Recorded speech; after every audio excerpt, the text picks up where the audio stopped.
हाँ जी। तो आज हम गणित का आगाज कर रहे हैं। गणित में हम गणित को बहुत बेसिक से पढ़ेंगे ताकि आगे जितने भी मैथमेटिकल ऑपरेशन हो, जितने भी टॉपिक हो, आपको कोई समस्या नहीं हो। प्रॉब्लम्स कहाँ आती है स्टूडेंट?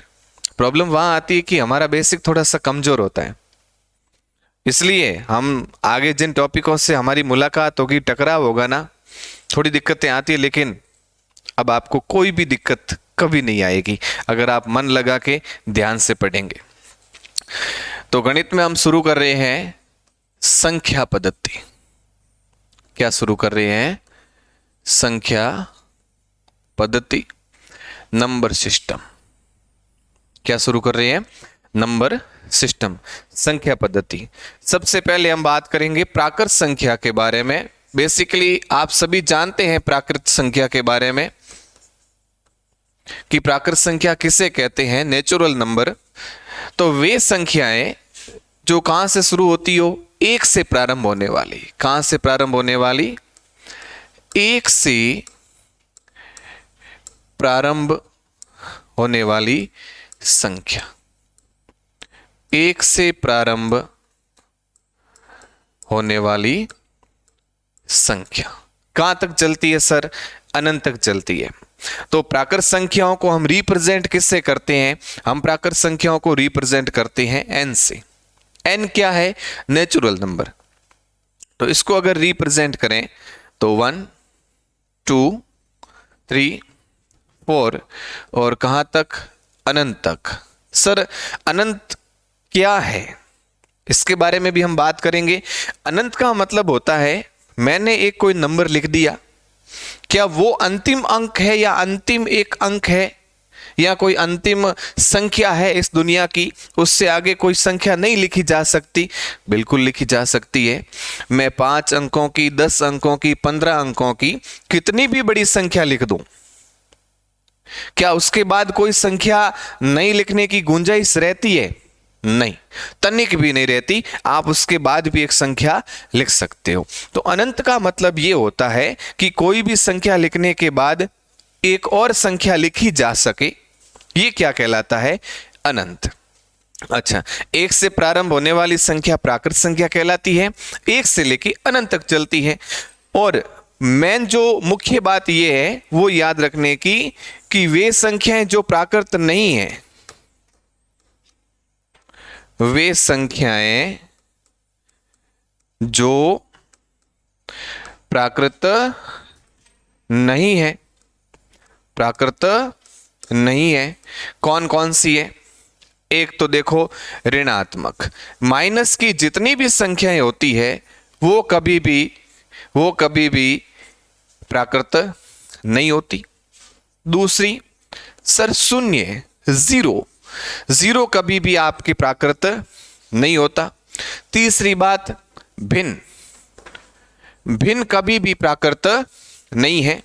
जैसे 2/3 हो गया, 7/5 हो गया। तो भिन्न कभी भी क्या नहीं होती? प्राकृत नहीं होती। और गुरुजी दशमलव, डेसिमल, है ना, दशमलव नंबर कभी भी आपके प्राकृत नहीं होते। इन बात का आपको विशेष ध्यान रखना है। हाँ, ये जानकारी आपके पास है, लेकिन देखना किस तरीके से ये जानकारी आपको आगे हेल्प करेगी। ठीक है? तो वे संख्याएं जो प्राकृत नहीं है, ऋणात्मक वैल्यू, माइनस की वैल्यू कभी भी प्राकृत संख्या नहीं होती, क्योंकि प्राकृत संख्या में सभी की सभी जो वैल्यू होती है दोस्तों प्लस की होती है।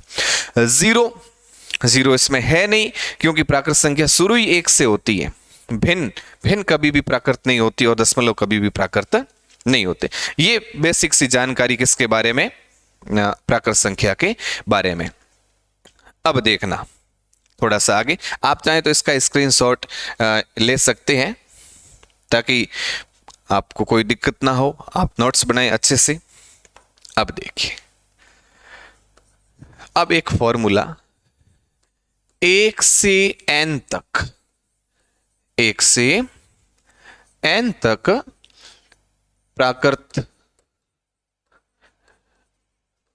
संख्याओं का यदि हमें योग ज्ञात करना हो, एग्जामिनर सिंपल सा प्रश्न पूछ ले कि 1 से n तक प्राकृत संख्याओं का योग ज्ञात करना हो, तो योग ज्ञात करने का जो फॉर्मूला होता है स्टूडेंट, n ब्रैकेट n+1/2। कोई बड़ा फॉर्मूला नहीं है, ये तो सिंपल है। अब ध्यान से देखना, इसमें n की वैल्यू क्या है? n की वैल्यू होती है अंतिम अंक, अंतिम संख्या, या आप यूं भी कह सकते हो अंतिम जो भी डिजिट होता है, अंतिम अंक, वो किसकी वैल्यू होती है? n की वैल्यू होती है। कैसे सर, बात समझाओ जरा। ठीक है, समझाता हूं। देखो, जैसे मैंने क्वेश्चन ले लिया 1 से 50 तक की प्राकृत संख्याओं का योग कितना होगा? प्राकृत संख्याओं का योग क्या होगा? योग क्या होगा? तो देखिए, इसको कैसे सॉल्व करेंगे, सीधा फॉर्मूले से कर लेंगे, कोई दिक्कत नहीं, बट थोड़ा सा है ना। तो 1, योग का मतलब क्या है? 1 प्लस, ये क्वेश्चन इस प्रकार से दे रखा है, 2 + 3 dash dash dash last digit 50। तो यहां पे जो दोस्तों n की वैल्यू होगी, वो n की वैल्यू क्या होगी? n की वैल्यू होगी 50। हमें योग निकालना है प्राकृत संख्याओं का, कहां तक की? 50 तक की। फॉर्मूला हमारे पास है n ब्रैकेट n+1/2। इस फॉर्मूले से यदि देखा जाए तो आंसर क्या आएगा? n की वैल्यू 50, ब्रैकेट 50 + 1/2, 2 से कटा 1 बार, ये कट गया 25 बार। 25 का मल्टीप्लाई करेंगे 51 से, करो मल्टीप्लाई, तो देखो 25 से कम 25, 25 से कम 25 हासिल के 2, 25 पंजे 125 और 2 हो गए 127। तो 1275 इस क्वेश्चन का क्या रहेगा? आंसर। क्लियर? बात समझ में आ रही होगी। नॉर्मल सी चीजें हैं, आप बिल्कुल भी घबराए नहीं। गणित बहुत ही अच्छा सब्जेक्ट है, और ये संख्याओं की दुनिया तो वास्तव में एक जादुई दुनिया है दोस्तों। आप आओ, हम मिलके इस रंगीन दुनिया का मजा लेते हैं और एग्जाम को क्रैक करेंगे, वादा है आपसे। अब देखिए 1-2 सवाल और।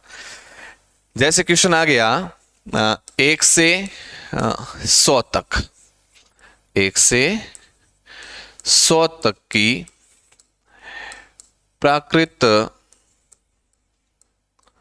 संख्याओं का योग क्या होगा सर? प्राकृत संख्याओं का योग कितना होगा? योग कितना होगा? मेरी हैंड राइटिंग थोड़ी लिपली है हो, तो आप इसको माइंड इट ना करें, मैथ वालों की राइटिंग वैसे ही खराब होती है। तो अब आप देखो, सीधा करेंगे कैसे? आपको पता है n की वैल्यू क्या है? n की वैल्यू तो 100 है।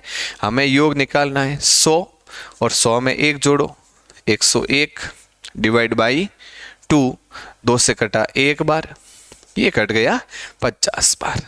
ठीक है, अब आप इसको अलग से मल्टीप्लाई कर सकते हैं तो कर लो, लेकिन जल्दबाजी नहीं है, हम धीरे धीरे सीखेंगे। कई बच्चे इनको सीधा गुणा कर लेते हैं, आंसर ले आते हैं। बाकी आप घबराए नहीं, आप चाहें तो यूं भी गुणा कर सकते हैं, और मैं आपको गुणा की शॉर्ट ट्रिक भी बताऊंगा। आप इसको ऐसे देखोगे और 2 सेकंड में सीधा गुणनफल आ जाएगा। वो सब बातें धीरे धीरे होगी। तो 0 का मल्टीप्लाई किसी भी नंबर से करते हैं तो 0, 0 का 0 से किया फिर 0, 0 का 1 से किया 0, इसका गुणा किया 5 × 5, 5 एकम 5, 5 का गुणा 0 से किया 0, और 5 एकम 5, 0 5 0 5। तो फाइनली इसका जो आंसर आएगा 5050। कोई डाउट नहीं सर? कोई डाउट नहीं। एक और लेते हैं क्वेश्चन। क्वेश्चन आ गया, प्रथम 40 प्राकृत संख्याओं का योग क्या होगा? प्रथम 40 प्राकृत संख्याओं का योग क्या होगा बताइए। n की वैल्यू कितनी है? n की वैल्यू 40 है। फॉर्मूले से 40 इंटू n प्लस 1, 40 और 1 41 अपॉन 2, कटा एक बार, कट गया 20 बार, करो गुणा।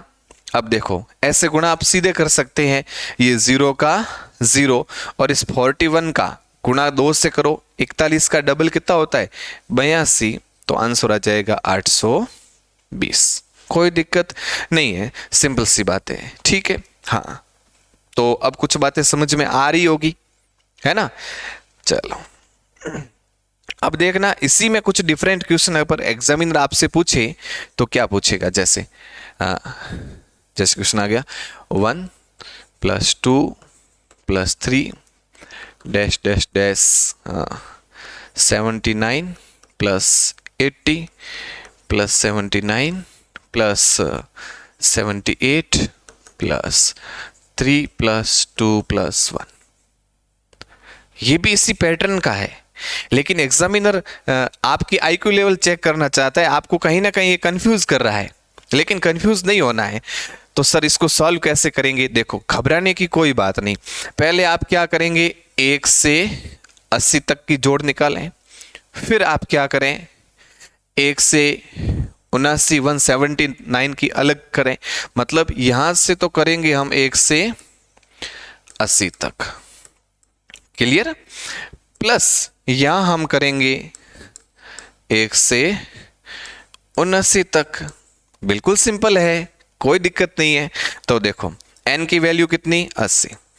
80 इंटू 80 + 1 81 और बटों में 2 प्लस 1 से 79, तो 79 + 1 किया तो 80/2। कंफ्यूज नहीं होना है, क्योंकि अपने पास योग का फॉर्मूला है दोस्त। योग का फॉर्मूला है n bracket n + 1/2, n bracket n + 1/2। और n क्या है सर? अंतिम डिजिट। क्या है? अंतिम डिजिट। ध्यान रखना। सर अंतिम डिजिट तो यही है। आप सोचोगे सर इस तरीके से तो ठीक है, आप इधर चले तो अंतिम डिजिट ये था, बट यहां से तो 1 है। जी बिल्कुल 1 है, संख्या 1 से प्रारंभ होती है ना, होती है ना। हाँ क्लियर। 2 से कटा 1 बार, ये कटा 40 बार। 2 से कटा 1 बार, ये कट गया 40 बार। अब मल्टीप्लाई करेंगे किसका? 40 इंटू 81 प्लस 79 इंटू 40, तो 0 का 0 और 81 का मल्टीप्लाई करेंगे तो कितना हो जाएगा? 4 और 8 चौक 32, 3240 प्लस इसका गुणा कर लेते। चलो अलग से कर लेते, वरना सीधा भी कर सकते हैं, कोई दिक्कत नहीं है। 0 0 9 चौक 36, हासिल के 3, 7 चौक 28 और 3 कितने हो जाएंगे? 31 0 6 1 3। मेरी आदत है कभी भी आप है ना, जो भी कभी नंबर आपके सामने आए तो इसको गुणा अलग से करें।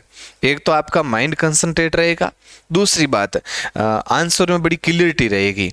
एग्जाम हॉल में क्या होता है, नॉर्मल गुणा भी हमें बड़ा भारी लगता है ना। यूं लगता है पता नहीं इसका आंसर क्या होगा, फिर हम उसे चेक करते हैं, है ना।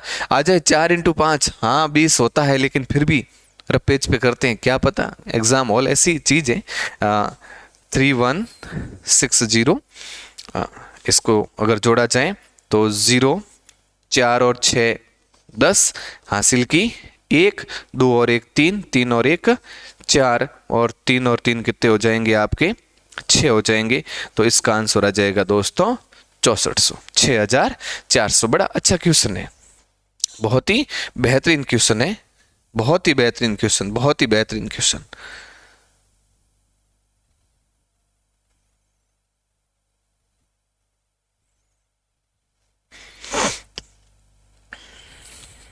चलो एक दो क्वेश्चन और ले लेते हैं। हाँ जैसे क्वेश्चन आ गया, प्रथम 20 प्राकृत संख्याओं का योग, प्रथम 20 प्राकृत संख्याओं का योग क्या होगा। तो देखते हैं योग क्या होगा। अब आप अपने आंसर आने दीजिए। जी बिल्कुल, यस, हाँ कमेंट्स आ रहे हैं। काफी बच्चों के सही जवाब आ रहे हैं। 210 या राइट, बिल्कुल, हाँ सही आंसर आ रहे हैं सभी के। प्रथम 20, 1 + 2 + 3 और लास्ट कहाँ तक, 20 तक। और जो फॉर्मूला है n(n+1/2) किसका है, प्राकृत संख्याओं के योग का फॉर्मूला। और जो n की वैल्यू है वो हमेशा क्या होती है, n की वैल्यू लास्ट डिजिट। तो ये हो जाएगा आपके 20 और 1 21/2 कटा 1 बार कटा 10 बार हो गया 210। कितना हो गया, 210। आई बात समझ में, बहुत ही इजी है, कोई दिक्कत वाली बात नहीं है। लेकिन एग्जामिनर आपको उलझाने का प्रयास करेगा दोस्तों। कैसे, क्वेश्चन देखना आप, वैरायटी क्वेश्चन है 51 से 80 तक की प्राकृत संख्याओं का योग क्या होगा। 51 से 80 तक की प्राकृत संख्याओं का योग क्या होगा।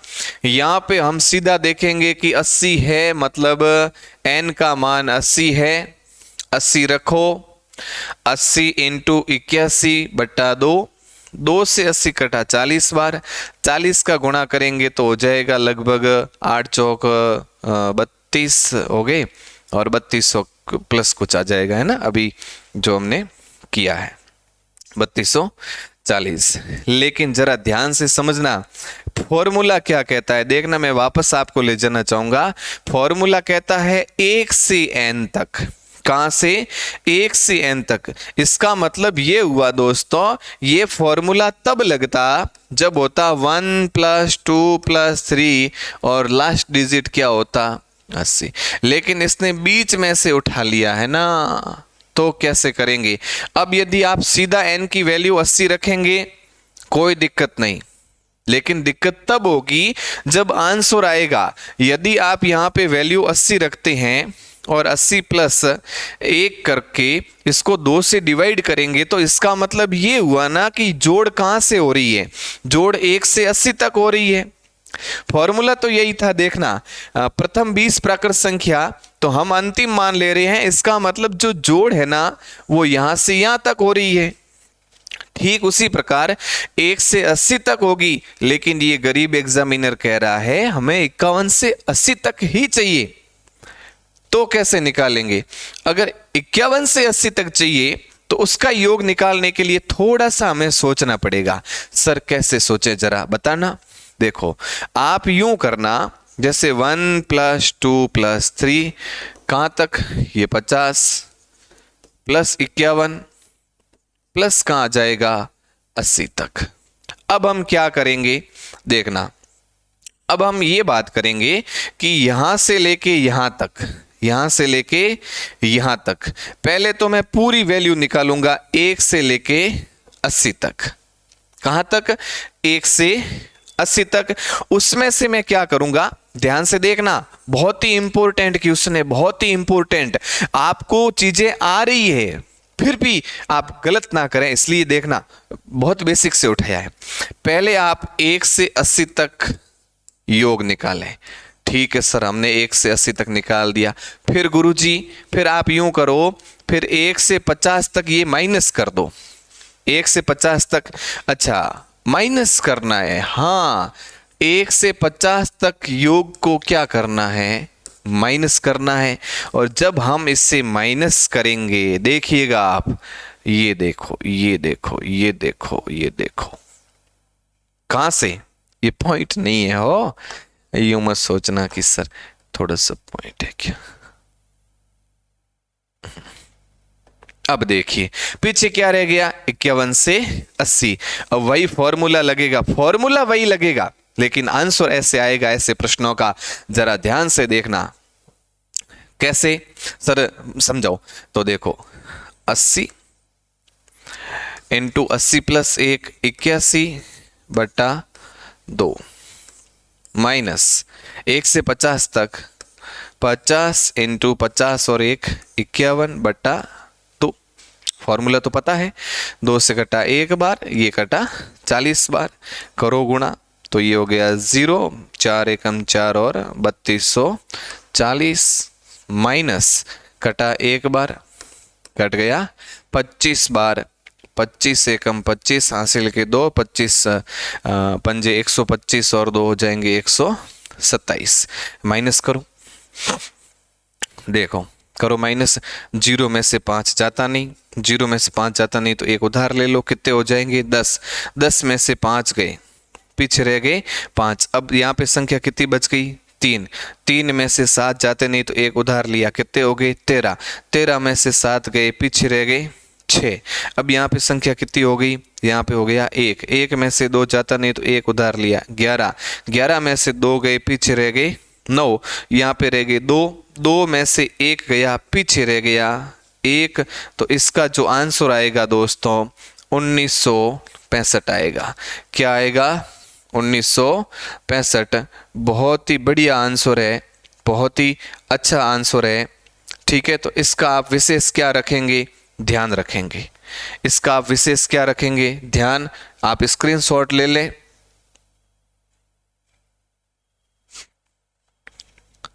ठीक है सर, एक क्वेश्चन और दो। जी बिल्कुल दे रहा हूं। जैसे क्वेश्चन आ गया 100 से 200 तक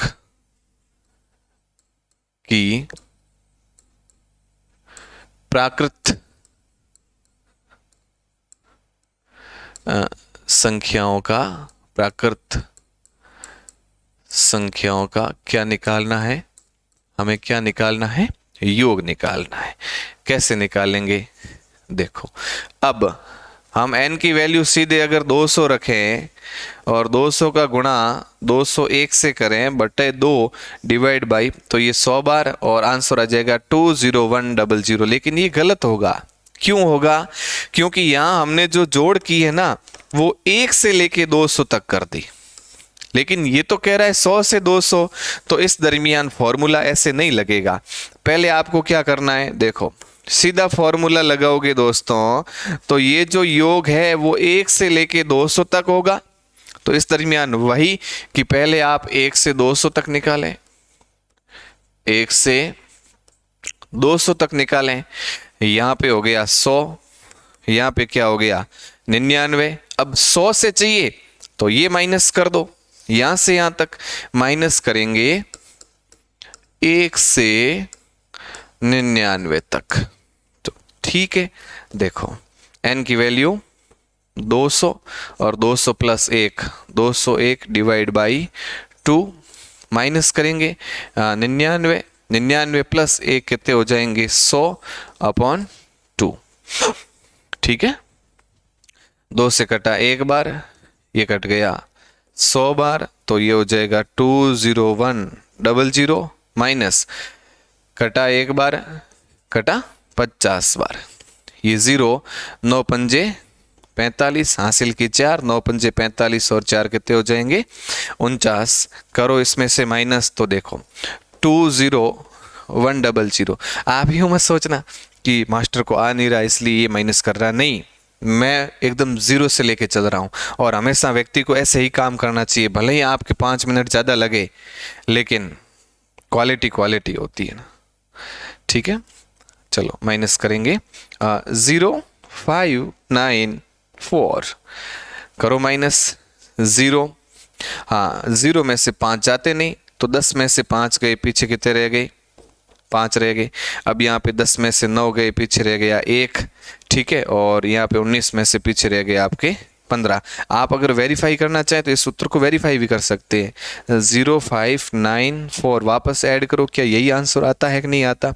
0, 5 और 5 10, 0 हासिल की 1, 9 और 1 10, 10 और 1 11 हासिल की 1, 5 और 1 4 4, 9 9 और 10, 0 हासिल की 1। देखो यही आ रहा है ना? तो अपना जो आंसर होगा फाइनली वो होगा 15150, 15,150।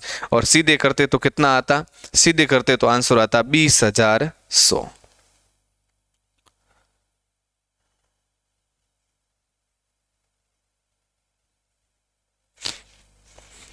क्लियर?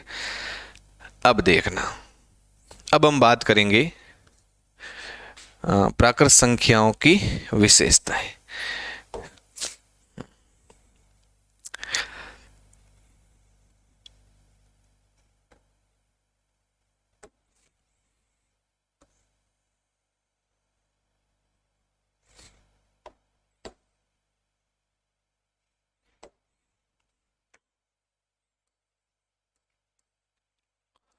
प्राकृत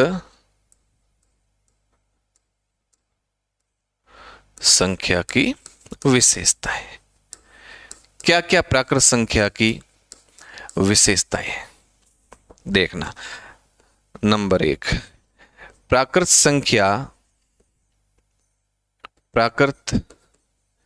संख्या योग के लिए। किसके लिए दोस्तों? प्राकृत संख्या योग के लिए हमेशा संवृत होती है। क्या होती है? संवृत होती है। सर ये संवृत नाम का क्या आइटम है? थोड़ा क्लियर करें तो अच्छा होगा। बिल्कुल, संवृत जो है इसका मतलब ये है कि मैं किन्हीं भी दो नंबरों को जोड़ूं और जोड़ने पर रिजल्ट मुझे यदि प्राकृत संख्या मिले तो संवृत है। मतलब रिजल्ट उस प्राकृत संख्या का एक पार्ट है, उसी में से निकला हुआ एक मान है। तो इसमें हम क्या करेंगे? अगर मैं किसी प्राकृत संख्या में से एक संख्या को घटाऊं, है ना, प्राकृत संख्या में से या किसी एक संख्या को घटाऊं और घटाने पर मुझे एक रिजल्ट मिलेगा। भाई घटाने पर या तो प्लस मिलेगा या माइनस। अगर प्लस मिलेगा तो सीधी सी बात है कि वो प्राकृत संख्या है। लेकिन घटाने में उत्तर कभी माइनस में भी आ सकता है, जबकि हमने अभी क्या बात की थी? प्राकृत संख्या कौन सी नहीं होती? ऋणात्मक, शून्य, भिन्न और दशमलव। याद रखना उस बात को, अब वो चीज काम आएंगी, है ना। प्राकृत संख्या योग के लिए हमेशा संवृत होती है। इसका मतलब क्या है? इसका मतलब ये हुआ कि कम से कम कितनी? 2 होगी तभी तो योग होगा। मतलब दो प्राकृत संख्याओं का योग, दो प्राकृत संख्या का योग या दो प्राकृत संख्याओं की जोड़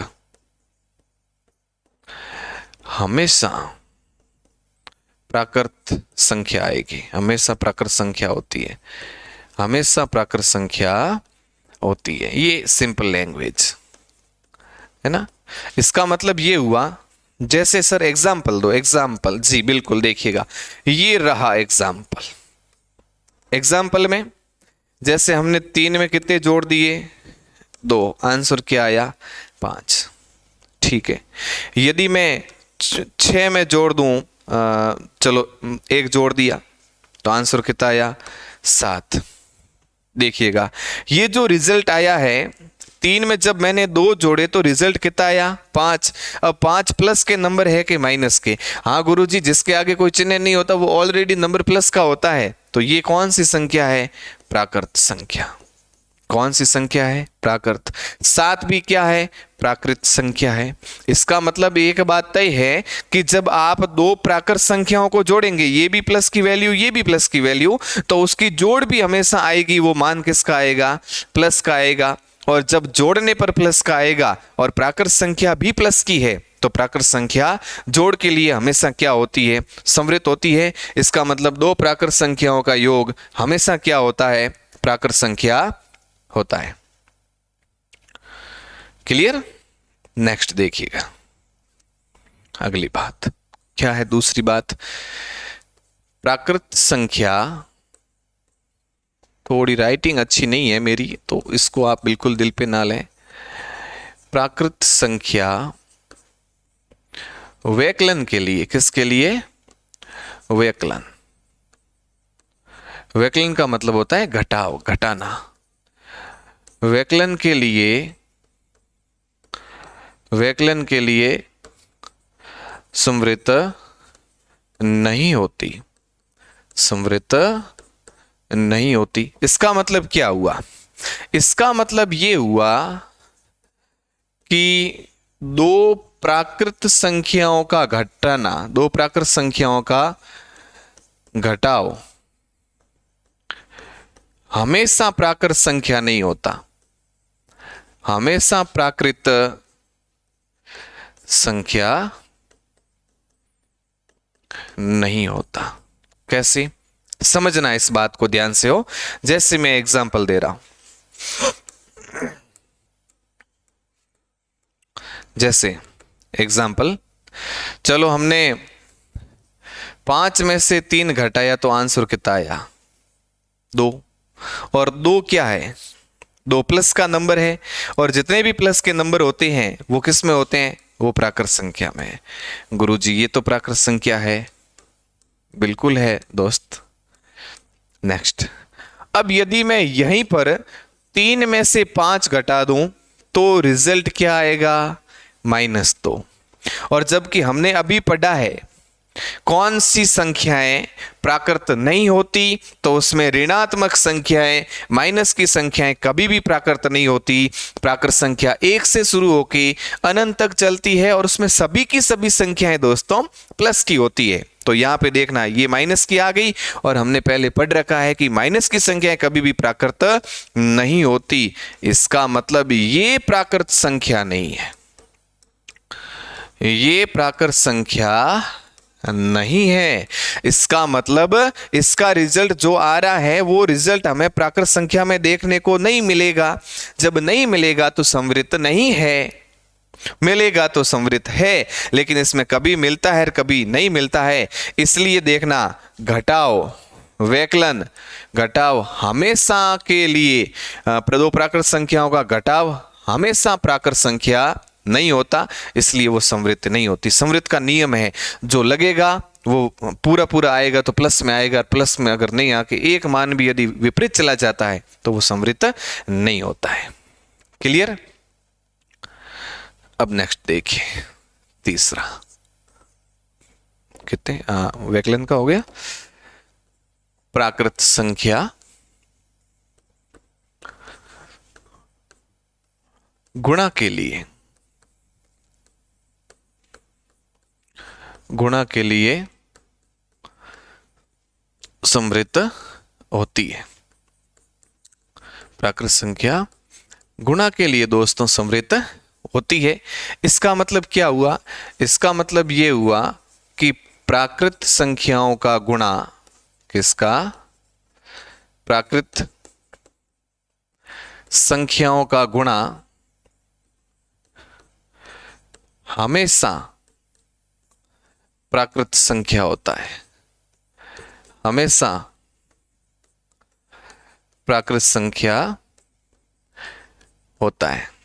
एग्जाम्पल देना तो गुरुजी बिल्कुल दे देंगे, गणित एग्जाम्पल पर तो टिकी है।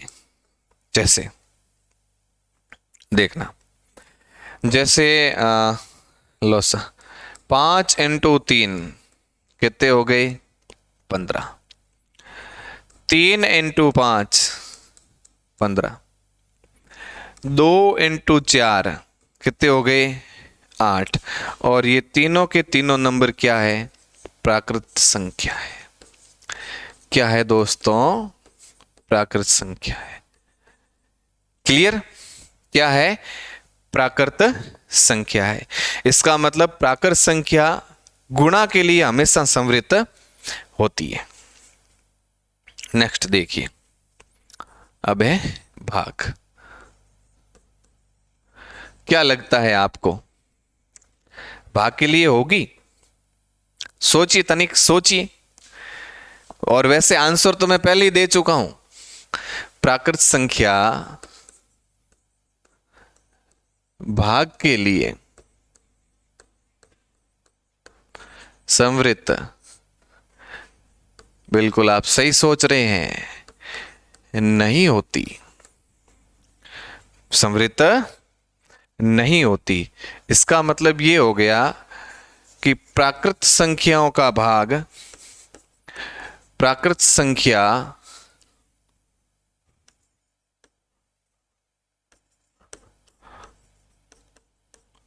भाग, अच्छा पूरा अच्छे से लिख देते हैं ना, प्राकृत संख्याओं का भाग, प्राकृत संख्याएं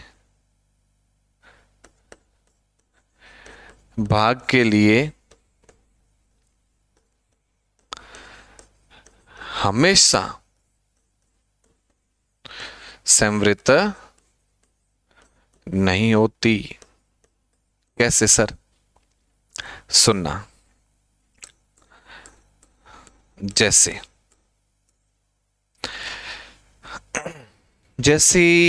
मैंने 6 में भाग दिया 2 का, आंसर आया 3, और 3 एक क्या है? प्राकृत संख्या है। क्लियर?